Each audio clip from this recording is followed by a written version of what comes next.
Hello everyone, you welcome back again. My name is Suryansh and watching Tech Suryansh Solar YouTube channel. दोस्तों आज के इस video में मैं आपको बताने वाला हूं कि अगर आप 2023 में 1 किलोवाट से लेकर 10 किलोवाट तक का सोलर सिस्टम या इससे भी ज़्यादा 20 किलोवाट, 50 किलोवाट या मेगावाट में प्लांट लगवाने वाले हैं तो इस सिस्टम को लगाने में कितना खर्चा आता है और इसके साथ ही जितने भी इक्विपमेंट आपके किसी भी सोलर सिस्टम में यूज किए जाते हैं उन सभी सोलर सिस्टम्स के बारे में आज इस वीडियो में कंप्लीट डिटेल के साथ बताने वाला हूं। तो अगर आपको सोलर के बारे में बिल्कुल जीरो नॉलेज हो तो इस वीडियो को अगर आप देखते हैं तो 100% आप इस वीडियो से सीख कर जाएंगे कि सोलर सिस्टम में कौन कौन से इक्विपमेंट लगते हैं, उनकी क्या टेक्नोलॉजीज होती है, कितने टाइप के सोलर सिस्टम होते हैं, बैटरी का सिलेक्शन कैसे करते हैं, इनकी प्राइसिंग क्या होती है और इसके अलावा जो भी चीज़ें सोलर सिस्टम में लगती हैं ACDB, DCDB, lighting arrester, earthing, इस सब के बारे में पूरा डिटेल्ड इन्फॉर्मेशन आज इस वीडियो में कम्प्लीटली देने वाला हूं। तो चलिए शुरुआत करते हैं आज के हम लोग अपने इस इन्फॉर्मेटिव वीडियो की। चैनल पर नए हैं तो दोस्तों सब्सक्राइब कर लीजिएगा और अगर आपको ये वीडियो कंटेंट इन्फॉर्मेशन अच्छी लगे तो लाइक या शेयर करना मत भूलिएगा। दोस्तों जब भी हम लोग एक सोलर सिस्टम इंस्टॉल करवाने जाते हैं, मोस्टली अगर हम लोग घरों के लिए बात करें होम पर्पज़ पर, तो लोग 1 किलोवाट से लेकर 10 किलोवाट तक का ही सोलर सिस्टम इंस्टॉल करते हैं और यहाँ से डिपेंड करता है कि अगर आपके पास 3 AC हैं या 4 AC हैं तो आपको कितने किलोवाट तक के सिस्टम की तरफ जाना चाहिए। तो चलिए बिल्कुल शुरुआत से शुरू करते हैं किसी सोलर सिस्टम के बारे में। जैसे आप अगर कभी दुकान में खरीदने जाए तो आपको 100% उसकी नॉलेज होनी चाहिए जिससे दुकानदार आपको कहीं भी कुछ गलत टेक्नोलॉजी ना दे दे और उनके ज़्यादा चार्जेस आपसे ना ले लिए जाए। सोलर सिस्टम दोस्तों शुरुआत करते हैं सोलर सिस्टम से। जब हम लोग सोचते हैं कि हमें सोलर सिस्टम इंस्टॉल करवाना है तो उस कंडीशन में जब आप शॉप पर लेने जाएंगे तो आपके पास 2 ऑप्शन होते हैं कि आपको ऑन ग्रिड सोलर सिस्टम लेना है या आपको ऑफ ग्रिड सोलर सिस्टम लेना है। क्योंकि बहुत सारे ऐसे लोग हैं जो लोग टेक्निकल फील्ड से नहीं जुड़े, उन्हें इसमें बेसिक डिफरेंस नहीं पता है। तो इस वीडियो में हर एक चीज़ बता रहे हैं जिससे आपकी हर एक चीज़ क्लियर हो सके।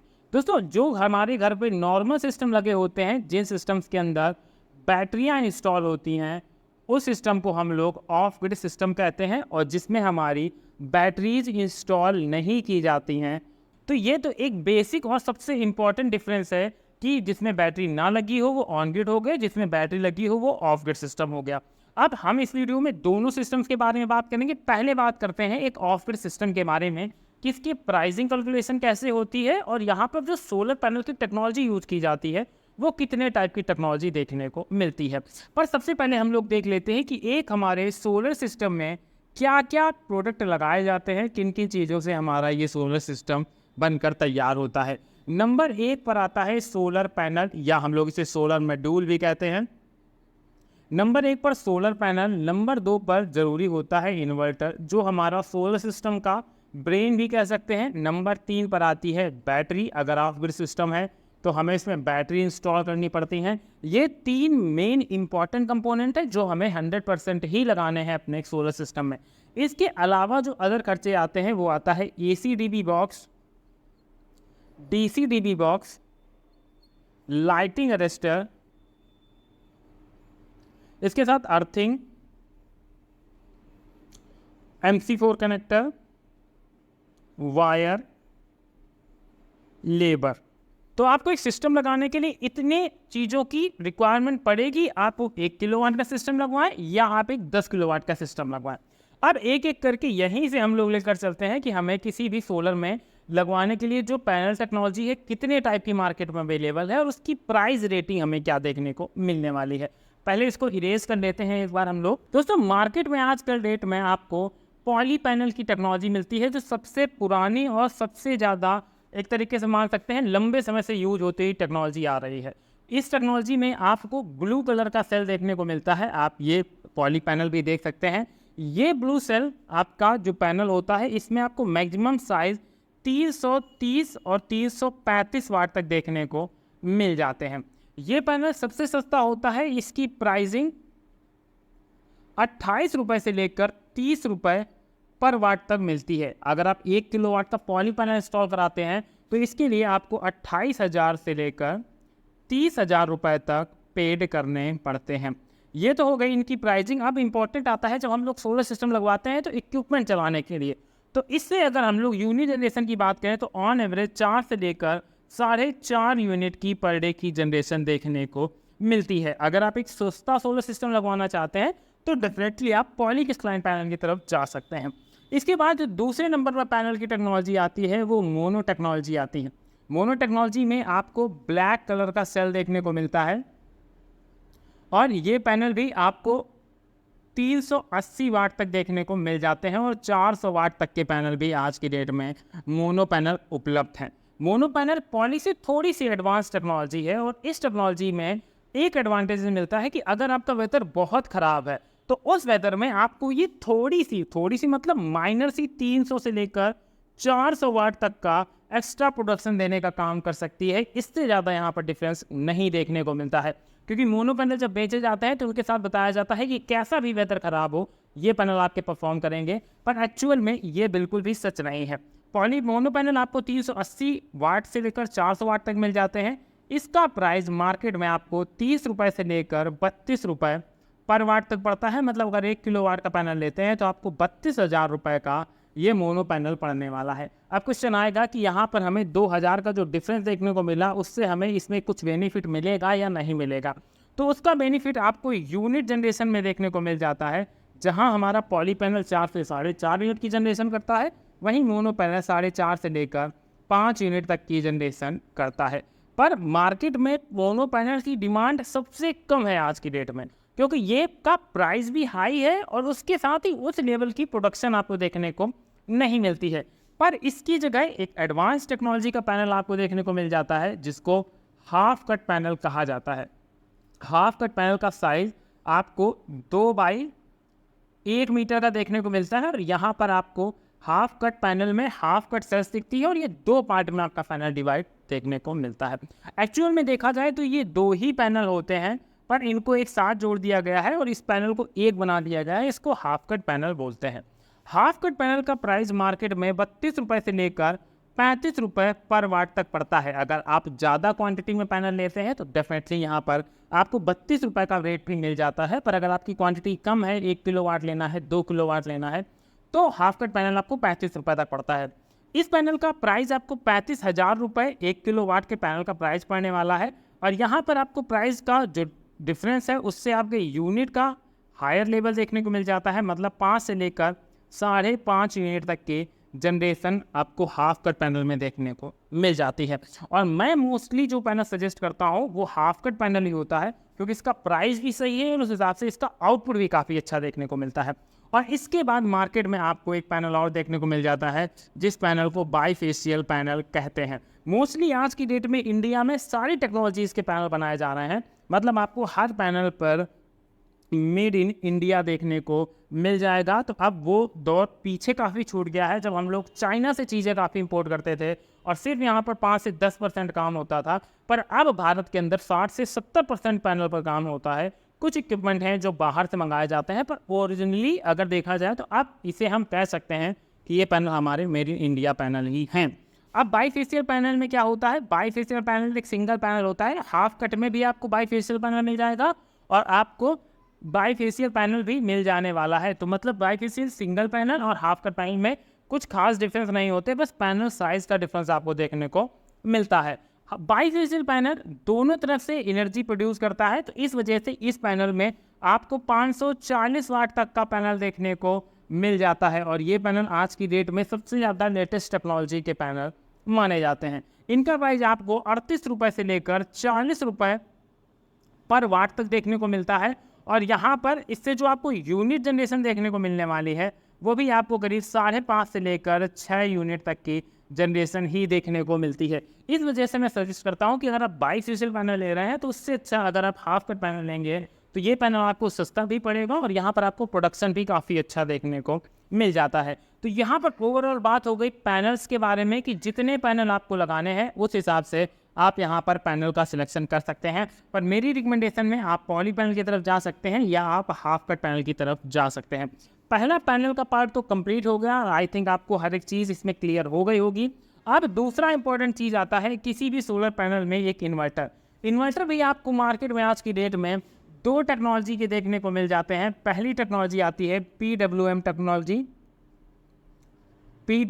टेक्नोलॉजी और दूसरी आती है MPPT टेक्नोलॉजी। इन दोनों टेक्नोलॉजी में अगर बेसिक डिफरेंस देखें तो कुछ खास ज़्यादा बड़ा डिफरेंस देखने को नहीं मिलता। माइनर सा डिफरेंस है, पर मार्केटिंग के लिहाज से अगर देखा जाए तो इस पर हाइप ज़्यादा क्रिएट की जाती है, इससे ज़्यादा इसमें कुछ खास डिफरेंस नहीं होता। एक्चुअल में जो मार्केटिंग में रिप्रेजेंट किया जाता है कि MPPT आपको 30% मोर आउटपुट देगा आपके पैनल के साथ अगर आप कोई भी पैनल इंस्टॉल करेंगे, और यहाँ पर PWM में आपको 30% इसके कंपेरिजन में लेस आउटपुट देखने को मिलेगा। इस हिसाब से इसकी मार्केटिंग करके PWM और MPPT को डिवाइड किया जाता है। और इसके साथ ही यहाँ पर आपको, अगर आपका बजट कम है देन डेफिनेटली आप PWM टेक्नोलॉजी की तरफ जा सकते हैं। इसमें किसी भी प्रकार की कोई प्रॉब्लम नहीं है। पर अगर आप बजट है आपका अच्छा और आप चाहते हैं कोई अच्छी टेक्नोलॉजी लेना, तो डेफिनेटली मैं भी रिकमेंड करूंगा कि आप एक MPPT इन्वर्टर की तरफ चले जाएं।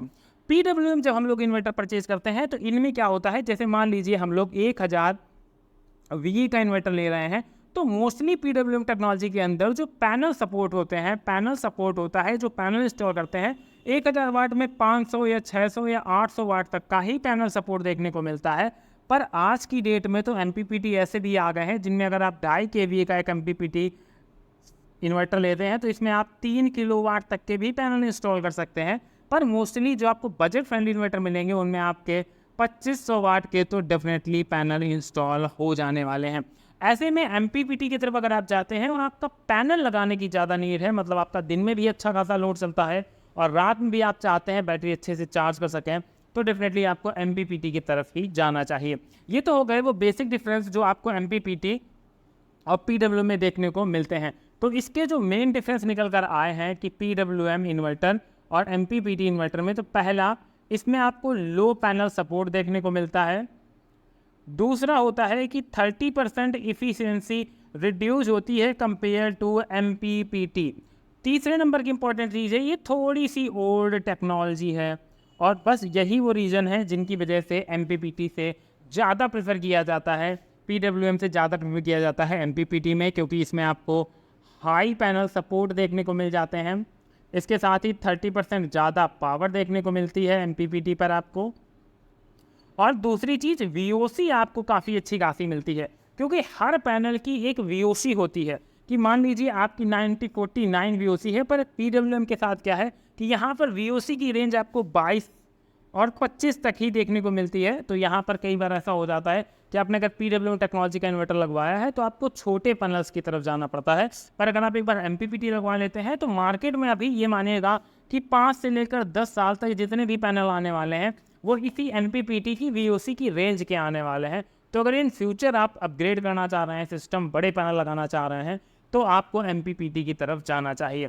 और इसके साथ ही एक आपको मेजर डिफरेंस और देखने को मिलता है कि अगर आप PWM और MPPT की इन्वर्टर के प्राइस में डिफरेंस देखें तो अप्रॉक्सीमेटली 5000 रुपीज़ का आपको इन दोनों के पर किलोवाट की ऑन एवरेज में प्राइस का डिफरेंस देखने को मिलने वाला है। पर यहाँ पर कई लोगों का क्वेश्चन रहता है कि अगर मैं छोटा सिस्टम लगा रहा हूँ, मान लीजिए मैं एक 1 किलोवाट का सिस्टम लगा रहा हूँ या मैं 2 किलोवाट का सिस्टम लगा रहा हूँ, तो क्या मैं PWM की तरफ जा सकता हूँ? तो डेफिनेटली दोस्तों आप PWM की तरफ चले जाइएगा।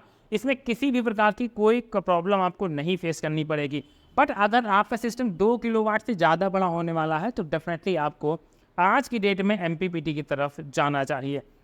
ये तो हो गई दूसरे नंबर पर इन्वर्टर की बात। अब तीसरे नंबर पर बात करते हैं बैटरी की। बैटरी दोस्तों डिसाइड होती है आपकी इस इन्वर्टर के हिसाब से कि आपका 12 वोल्ट का इन्वर्टर होने वाला है, 24 वोल्ट का इन्वर्टर होने वाला है या 36 वोल्ट का इन्वर्टर होने वाला है। ऐसे हम लोग बैटरी का इन्वर्टर के हिसाब से ही सिलेक्शन करते हैं। बैटरी में बताने के लिए कुछ खास तो नहीं है, पर बैटरी अगर आप लेना चाहते हैं तो किसी अच्छी कंपनी की हमेशा बैटरी लीजिएगा। और यहाँ पर एक क्वेश्चन और रहता है कि अगर हमारे पास मान लीजिए एक इन्वर्टर पहले से लगा था, एक इन्वर्टर हमारा पहले से लगा था और उसमें हमने एकदम न्यू इन्वर्टर बैटरी लगाई थी, पर अब right now I am shifting on solar, तो क्या मैं उस बैटरी का यूज कर सकता हूँ या नहीं कर सकता? तो दोस्तों देखिए, अगर आपके पास नई बैटरी है तो आप अगर सोलर में शिफ्ट हो रहे हैं तो डेफिनेटली आप उस बैटरी को अपने सोलर पैनल के साथ कनेक्ट करा सकते हैं। इसमें किसी भी प्रकार की कोई प्रॉब्लम नहीं होने वाली। जब आपकी इन फ्यूचर ये वाली बैटरी ख़राब हो जाए तब डेफिनेटली आप तब एक सोलर बैटरी की तरफ जा सकते हैं। और इससे ज़्यादा और एक चीज़ और है कि सोलर बैटरी इन्वर्टर बैटरी में कुछ खास डिफरेंस आपको देखने को नहीं मिलता। मेरी नॉलेज के हिसाब से मैंने अभी तक जितनी बैटरियाँ और इन्वर्टर सेल करे हैं उन हिसाब से तो देखा जाए तो सिर्फ आपको वारंटी के टाइम पीरियड का डिफरेंस देखने को मिलता है। उसके अलावा ना आपकी अगर सोलर पर इन्वर्टर बैटरी भी लगी है तो उसमें भी किसी भी प्रकार की कोई कंप्लेंट कभी नहीं देखने को मिलती, 1% चांसेस को छोड़ के। तो बैटरी का सिलेक्शन 12 वोल्ट की है, तो मतलब ये सिंगल बैटरी होगी जाके। और एक जो आपको टाल ट्यूबलर बैटरी मिलती है वो हमारी 12 वोल्ट की ही बैटरी होती है। तो जितना बड़ा सिस्टम होता है, जैसे मान लीजिए 96 वोल्ट का सिस्टम है, तो 12 से हम डिवाइड कर देंगे तो 8 बैटरी हमारा आ जाता है। ये चीज़ आई थिंक अब आपको क्लियर हो गई होगी कि जितने वोल्ट का सिस्टम है आप उसमें 12 से डिवाइड कर दीजिए कि जितना आएगा उतनी बैटरी का हमारा सिस्टम होने वाला है। और एक ऑन एवरेज बैटरी आपको अगर 150 एच की बैटरी लेते हैं जाके, तो इस बैटरी का प्राइस आपको करीब 15,000 रुपये तक ही देखने को मिलता है।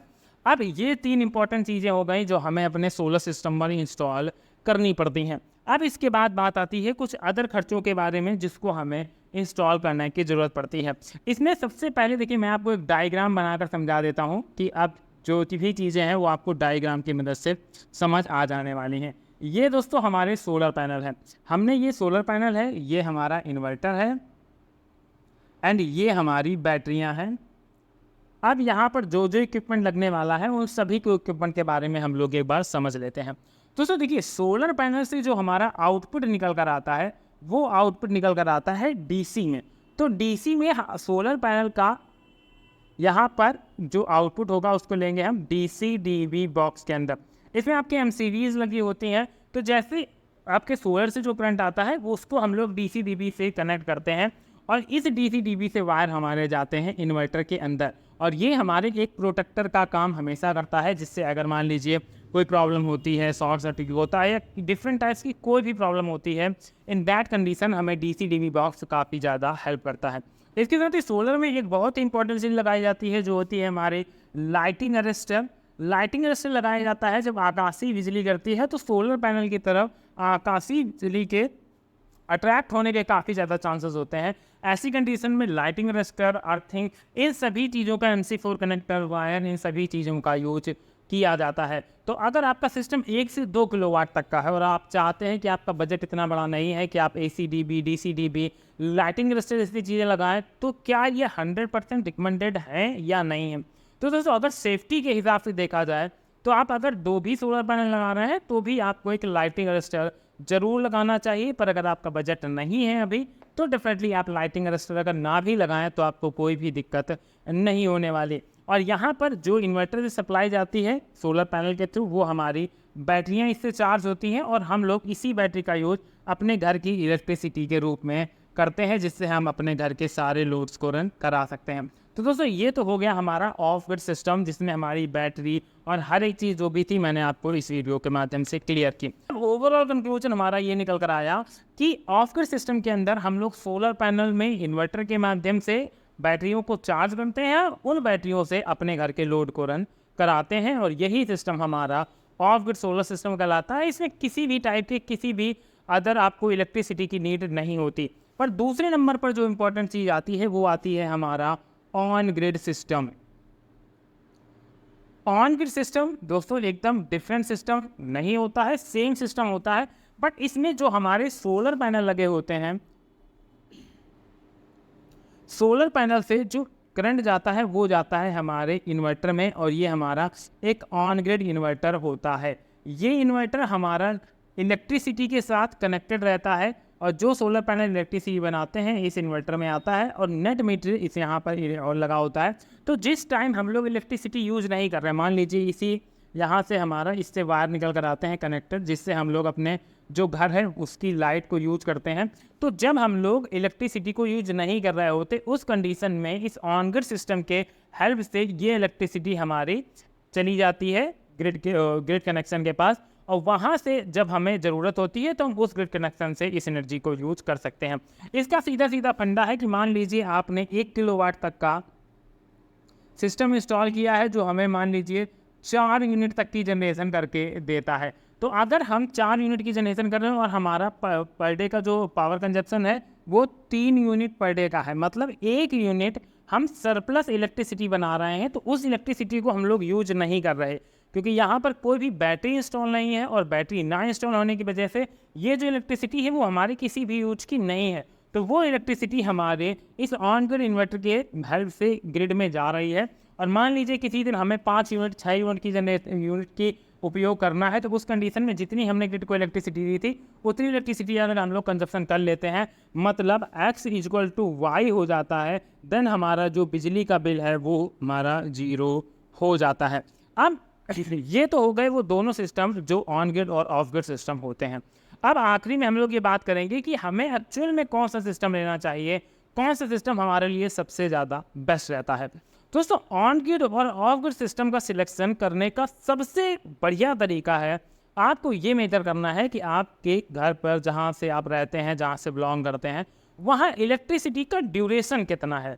अगर एक सीधी लाइन में मैं बताऊं तो अगर आपके यहाँ इलेक्ट्रिसिटी का ड्यूरेशन 20 से 22 घंटे तक है, मतलब 20 से 22 घंटे आपके यहाँ बत्ती रहती है, तो 100% आपको ऑन ग्रिड सिस्टम की तरफ जाना चाहिए। ये one of the best system होते हैं क्योंकि एक बार अगर ये सिस्टम इंस्टॉल हो जाते हैं उसके बाद आपको इसमें किसी भी टाइप का खर्चा नहीं करना पड़ता, क्योंकि सोलर पैनल में होती है 25 साल की वारंटी, और जब ये वारंटी हमारी 25 साल चलती है तो ऐसे में सोलर पैनल हमारे इलेक्ट्रिसिटी जनरेट करते रहते हैं। इसमें डिग्रेशन तो ज़रूर आपको देखने को मिलेगा कि अभी सोलर पैनल मान लीजिए 10 यूनिट बना रहे हैं तो 5-10 साल बाद यही सोलर पैनल आपके 8 से 9 यूनिट जनरेट करेंगे, मतलब डिग्रेशन तो देखने को मिलेगा।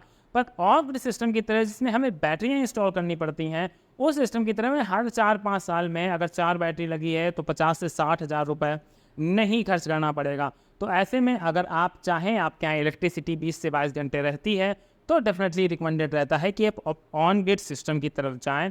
बट अगर आपके यहाँ इलेक्ट्रिसिटी करीब 15-16 घंटे तक ही रहती है तो मेरी रिकमेंडेशन रहेगी कि आपको ऑफ ग्रिड सिस्टम की तरफ जाना चाहिए। इसमें आपको बैटरी इंस्टॉल करनी चाहिए और इसी बैटरी से आपको अपने घर के लोड्स को रन कराना चाहिए। यहाँ पर आपको वेरियस टाइप के सिस्टम मिल जाते हैं, मतलब अगर आपको एसी भी चलानी है तो आप बड़े सिस्टम की तरफ जा सकते हैं, घर के बेसिक लोड्स हैं तो छोटे सिस्टम की तरफ जा सकते हैं। तो ओवरऑल सीधा कंक्लूजन यही है, इलेक्ट्रिसिटी रहती है तो ऑन ग्रिड सिस्टम की तरफ जाएं, और अगर बत्ती नहीं रहती है तो ऑफ ग्रिड सिस्टम की तरफ जाएं। स्टार्टिंग में आपको दोनों के प्राइस अप्रॉक्सीमेटली सेम पड़ने वाले हैं, पर ऑफ ग्रिड सिस्टम में आपको बैटरियाँ बाद में बदलनी पड़ेगी, पर ऑन ग्रिड सिस्टम में ऐसी चीज़ें नहीं देखने को मिलेंगी। तो आई होप आपके जो भी कन्फ्यूजन, जो भी सवाल थे सिस्टम के बारे में, वो सारे सवाल इस वीडियो में क्लियर हो गए होंगे कि किस टेक्नोलॉजी का सोलर पैनल लेना है, कौन से इन्वर्टर्स लेने हैं, कौन से इन्वर्टर्स में क्या फ़ायदा आता है, प्राइस में कितना डिफरेंस देखने को मिलता है। हर एक चीज़ इस वीडियो के माध्यम से क्लियर हो चुकी होगी। पर दोस्तों, अगर अभी आपका कोई सवाल बचता है तो डेफिनेटली आप मेरे से कमेंट बॉक्स के माध्यम से पूछ सकते हैं। आपके हर एक कमेंट का जवाब आपको ज़रूर दिया जाएगा। तो चलिए इसी के साथ करते हैं आज के इस वीडियो को समाप्त। मिलते हैं नेक्स्ट वीडियो में किसी नई अपडेट के साथ। चैनल पर नए थे तो सब्सक्राइब कर दीजिएगा। वीडियो अच्छा लगा हो तो लाइक एंड शेयर करना मत भूलिएगा।